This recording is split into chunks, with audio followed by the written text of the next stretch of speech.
Hello everyone, this is Dr. Bani here. I am a homeopath by profession और मैं आज आपको बताने वाली हूँ कुछ चिल्ड्रन डिसऑर्डर्स जैसे कि आज मैं डिस्कस करने वाली हूँ regarding urine problems in children. तो क्या रीज़न है जिसकी वजह से छोटे बच्चे जैसे कुछ महीनों के भी 2-3 महीनों के बच्चों को भी मैंने देखा है। I have been practicing now since 15 years and जो मेरे पास केसेस आए हैं तो उसमें छोटे बच्चे हैं, 3-4 महीने के भी देखे हैं, 6-7 साल, 8 साल, 9 साल, जिनको ये बेड वेटिंग का प्रॉब्लम होता है।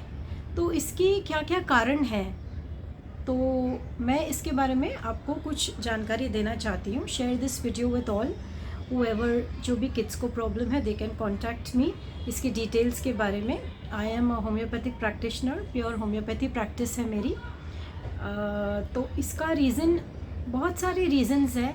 एक तो फर्स्ट जो इसका कारण है बेड वेटिंग इन चिल्ड्रन, तो इसका मेन कारण है हेरिडिटरी। फर्स्ट एक कारण है हेरिडिटरी, मतलब अगर बच्चे के माता पिता को ये प्रॉब्लम रही है बचपन में, कोई भी माँ या पिताजी, मासी हो गई मैटरनल साइड में, अगर देखें पैटर्नल साइड मतलब पिताजी की तरफ से चाचाज हो गए, ताया हो गए, बुआ हो गई, तो इनको अगर प्रॉब्लम रहा है बचपन में, जो फर्स्ट रिलेशन है, real relation of the kid, of the बच्चा, तो उसके वजह से ये प्रॉब्लम हो सकती है, जो कि बेड वेटिंग मतलब जो पेशाब कर देना बच्चे का इसमें। क्योंकि हम जैसे बच्चे छोटे होते हैं डाइपर पहनाते हैं, तो डाइपर करीबन जो पेरेंट्स हैं 1 साल तक पहनाते हैं, तो 1 साल तक तो पता नहीं लगता है। पर जो पेरेंट्स कंप्लेन किया अभी तो मैडम डाइपर तो हमने निकाल दिया है, तो डाइपर निकालने के बाद भी ये प्रॉब्लम हो रहा है, ये बच्चा हमारा अभी भी मतलब कर देता है, तो आदत हो गई है तो हम फिर से डालें, तो फिर हम हिस्ट्री जब जैसे आती है तो इसका क्या इलाज करते हैं। और एलोपैथिक उनको देनी नहीं है, मान लो उनको कोई माइल्ड मेडिसिन देनी है जो कि वो होम्योपैथी के लिए ऑप्ट करते हैं, मेरे पास आए हैं, तो फिर उनका देखना पड़ता है कि क्या। फिर मैं पूछती हूँ तो उसमें से हेरिडिटरी एक जो रीज़न है, तो वो चीज़ मैं उनको बताती हूँ कि आपको था या आपके मिस्टर को था या मासी बुआ जैसे मैंने बताया, तो वो खास कर रीज़न होता है कि वन मेन रीज़न तो उसमें पता लग जाता है। हेरिडिटरी है तो वो हमारे होम्योपैथी में उसका ट्रीटमेंट है डेफिनेटली।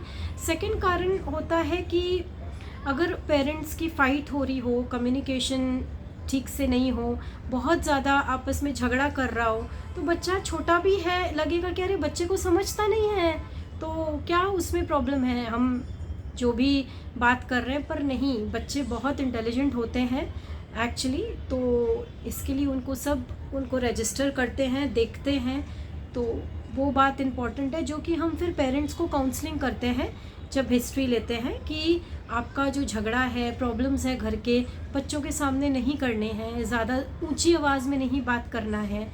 ये सब हम बताने के बाद फिर जो इसके रिज़ल्ट्स, एक काफ़ी केसेस मैंने सॉल्व किए हैं जस्ट विद काउंसलिंग। मेडिसिन बहुत कम दी है, सिर्फ आप ये बात करके समझा के वो चीज़ सॉल्व हुई है। तो सेकंड है कि मनमुटाव पेरेंट्स के बीच में, तो वो चीज़ जो इम्पॉर्टेंट है वो रेक्टिफाई करनी पड़ती है, हमको बताना पड़ता है। तो फर्स्ट रीज़न जो मैंने बताया हेरिडिटरी, मतलब माता पिता को रहा है, मासी बुआ को रहा है, सगी मासी सगी बुआ, चाचा सगा चाचा सगा ताया, उनको रहा है, तो फिर ये बच्चे को हो सकता है। सेकंड मैंने बताया मनमुटाव, हस्बैंड वाइफ के झगड़े, औरत आदमी के जो है पेरेंट्स के झगड़े, तो उसके वजह से अगर लाउड नॉइज़ है, डर के मारे ये बच्चे को पेशाब की आदत पड़ जाती है। तो ये दो जो है ख़ास वजह है एक्चुअली। और तीसरी वजह जो इतनी ज़्यादा कॉमन तो नहीं है कि बच्चे को अगर कफ कोल्ड होता रहता है बचपन से ही, उसको बहुत दवाइयाँ दी गई हैं जो कि स्ट्रॉन्ग एंटीबायोटिक्स है, बहुत स्ट्रॉन्ग दवाइयाँ हैं, तो उसके भी साइड इफ़ेक्ट्स में कभी कभी यूरिन का ऐसे प्रॉब्लम आता है, बट ये थर्ड केस में काफ़ी रेयर है। तो मैंने जो पाया है, जो पहली 2 चीज़ें मैंने बताई है, वो ही खास रीज़न है जिसकी वजह से बच्चों को ये प्रॉब्लम होती है बेड वेटिंग की। तो ज़रूर मुझे कांटेक्ट कीजिए, डॉक्टर बानी शर्मा। My number is 9322665469। और भी जानकारी आप जानना चाहें, वजह जानना चाहें चिल्ड्रन के, बच्चों के बहुत सारे प्रॉब्लम्स हैं जो मैं हर एक वीडियो में डिस्कस करूँगी।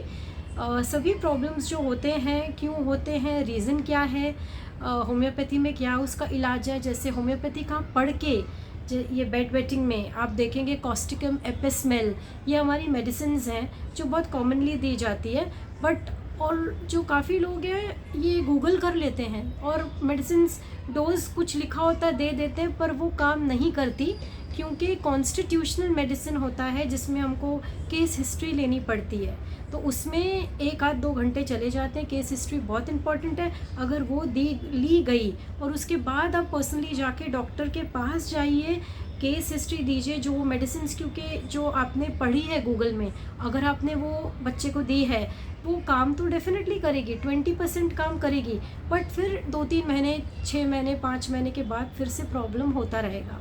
It will be a life time problem भी हो सकता है कि वो ठीक ही नहीं हो रहा, 2 साल हो गए हम दे रहे हैं। You have to go to a proper homeopathic doctor जो भी नियर बाय आपके है, जिनका नाम है, जिनको जानते हैं, जिनके रिजल्ट्स अच्छे हैं, जो आप पहचानते हैं, उनको जाके मिलिए। आपकी केस हिस्ट्री ली जाएगी, कॉन्स्टिट्यूशनल मेडिसिन जो बहुत ज़रूरी है वो दी जाएगी, जिसके बाद मेडिसिन 100% काम करती है, और साथ में काउंसलिंग भी जैसे डॉक्टर्स करते हैं, जिसके रिज़ल्ट्स बहुत अच्छे हैं।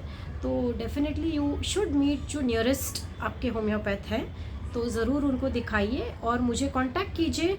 मैं आपको डेफिनेटली गाइड करूँगी कि क्या बेस्ट रहेगा कि बच्चे की बेड वेटिंग हम रोक सकते हैं। सो थैंक यू सो मच, नमस्कार सभी को।